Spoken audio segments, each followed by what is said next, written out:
Good morning. Today I'd like to talk to you first about a story, about Shakyamuni Buddha as a teacher. He liked to teach while he was walking through the woods. He'd walk through the woods with his students. And at one point he stopped on this particular day to take a look at a dog. It was a mangy dog, an itchy dog.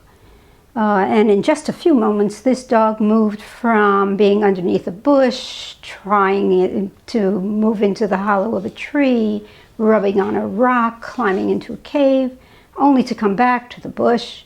The dog was itchy and could not find any relief. He was suffering. So the Buddha points out that the itch is an example of suffering, and teaches that the dog is looking in the wrong place for the cause of the suffering. The cause of the itch is inside the dog's body, not outside.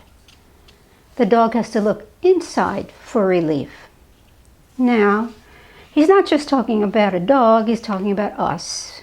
Talking about us as human beings, recognizing that we also have itches.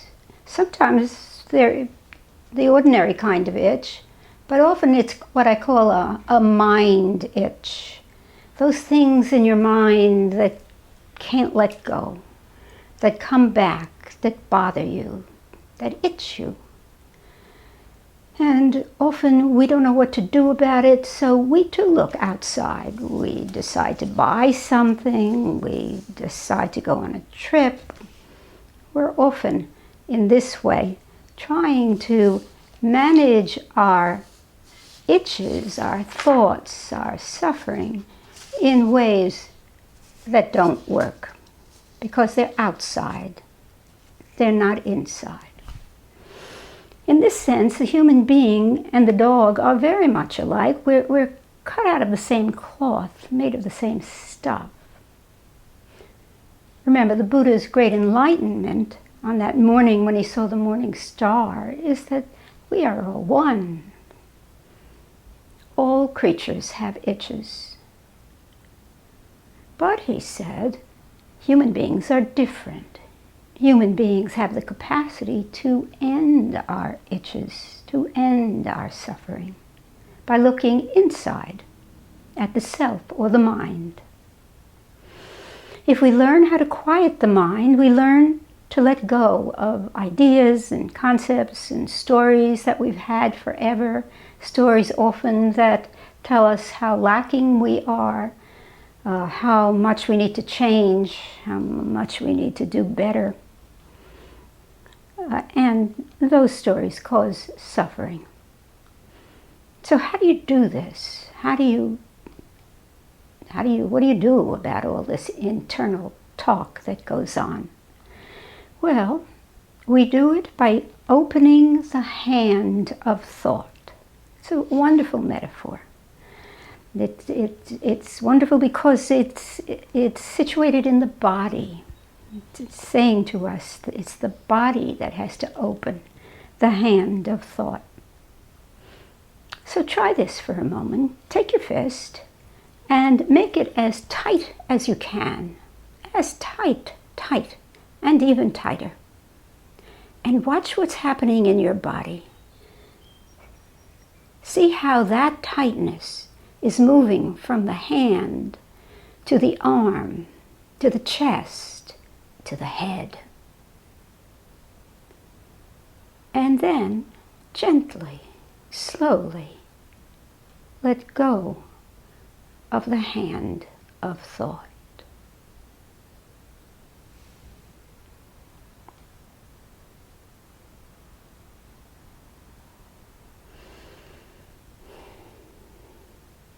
Let's try it another way.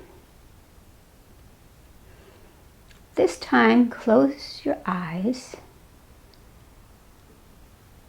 and do an arithmetic problem.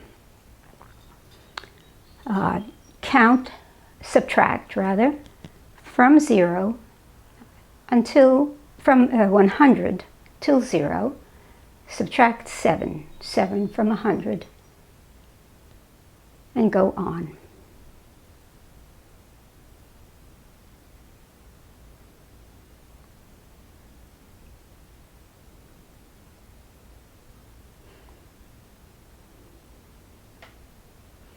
Note while you're doing it what's happening in your head.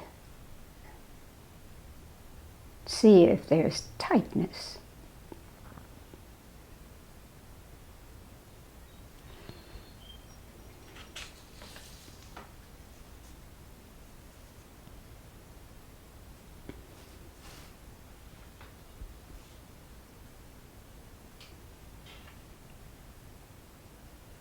And now, slowly let go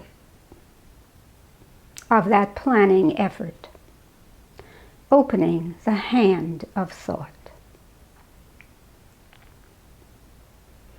And be aware of how the tightness melts away.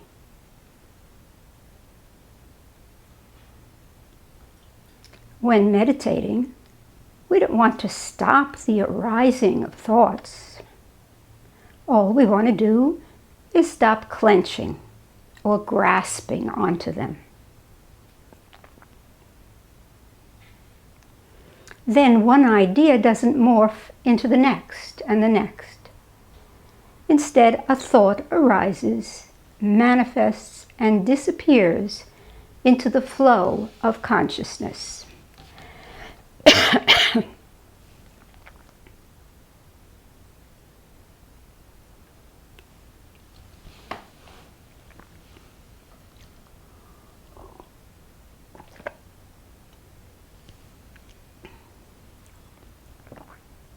In your practice of meditation, watch for the opportunity to open the hand of thought.